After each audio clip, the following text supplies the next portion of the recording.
Doug, it's like Bull Durham. What do you want? Hey, we played a great game. God willing, we'll play them one at a time. And then you pull a Jelly Man. Show me some class. You know something? Let's pull in a real expert, maybe.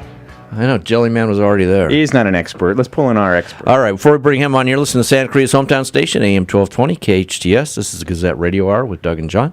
I think we pull in Mr. Football, our expert. I know it's early. He's What, probably you bringing him on just to disagree with me on Sherman? He's a college student. He's probably still asleep. Mr. Football, you still there? He's not a punk, Doug. Thank you. Oh. Thank you. Good night now, ladies and gentlemen. Okay. It's a walk-off. All right.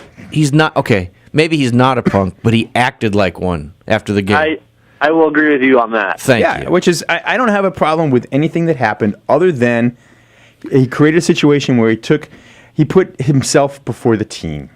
I absolutely Okay, concur. so that's being an immature punk. No. That's being caught up in emotion. Mr. You know Football, what? set him straight. I'm going to refer back to LeBron because people hate LeBron for what he did with the decision. Well, Richard Sherman is the same age that LeBron was when LeBron made the decision. Yeah. What decision? I'm taking my talents to South But there's no correlation between that and what Sherman did. hideous. The correlation there is immaturity.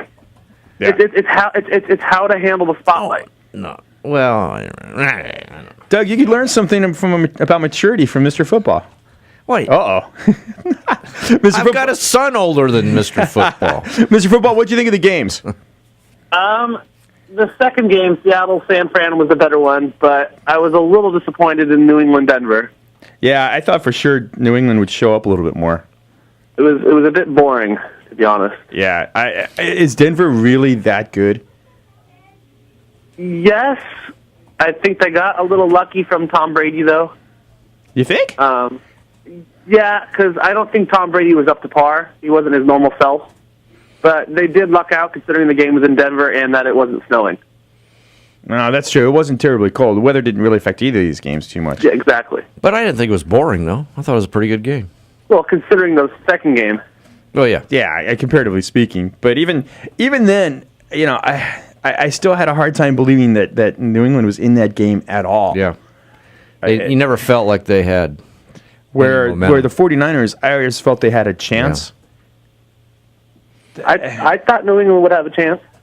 Yeah, but I think when it's right after it started, when that first couple of drives, I was like, yeah, this is not going to end well. It's not going to. Yeah, I think Denver was up 17-0 or something like that at one point. Yeah, I think it's going to be interesting to see which team shows up. Now, have you heard anything about the weather in New York? There's a 30% chance it snows.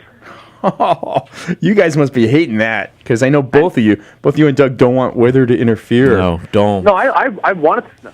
We should play in somebody's living room where it's nice and warm. You want it to snow to prove the NFL a point, is that right? Exactly. Yeah. Oh, it's character.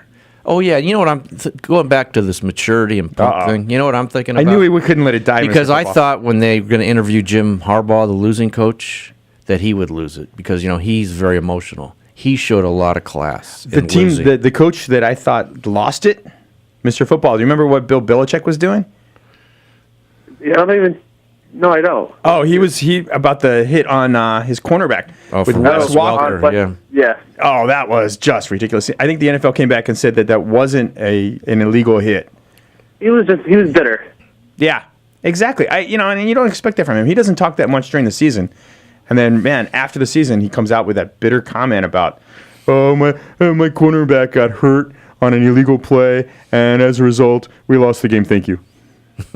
I just missed the hoodie. I don't know. I think Doug. Oh God, I'm going to agree with Doug. Yes, Mr. Football. I hope you're sitting down for this. I think there is a maturity level in football, especially, that is lacking. Yes. And I think it's not a bad thing or a good thing. It's just a thing. And I agree with that. I think you have to be a little emotional to play the game there, Doug. Well, what I really don't like now is after every good play, whether a linebacker or a defensive lineman makes a sack, they've got to get up and do their little motions and their dances, and it's all to bring attention upon themselves because they know millions of people are watching on TV. Mr. Football, what do you think? Well, actually, I got a better question for Mr. Football since we have an expert on the line. What about the refereeing? The officials were horrible, weren't they? They were, and I didn't expect that. You would expect, especially in the playoffs, and especially at this time in the playoffs, that they would just let the players play. Even if there's excessive contact, if the contact is legal, even maybe tweak it if it's a little illegal, but it's still the playoffs. Yeah, I didn't get some of those calls. You're sitting there going, and then the fumble down at the goal line that you can't review.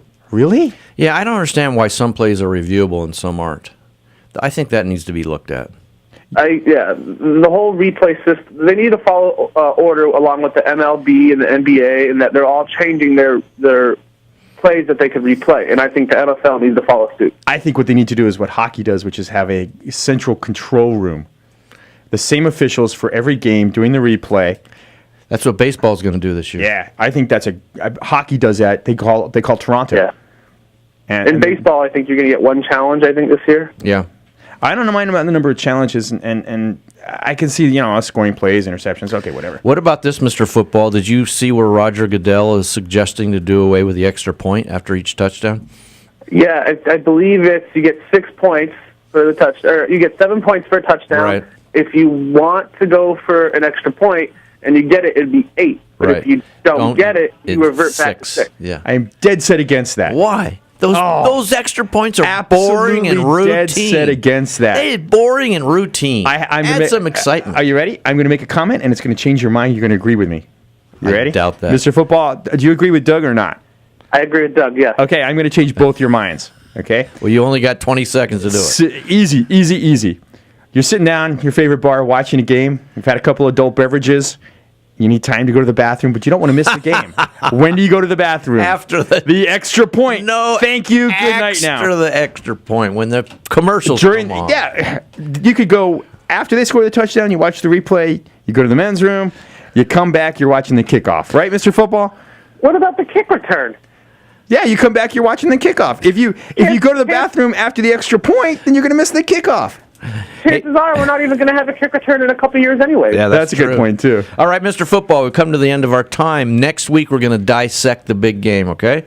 Sounds great, guys. All right, thanks, Mr. Football. Have a great weekend, Mr. Football. We'll be right back. You're listening to the Gazette Radio Hour with Doug and John, Santa Clarita's hometown station, AM 1220 KHTS. And Doug, we're angry. Valencia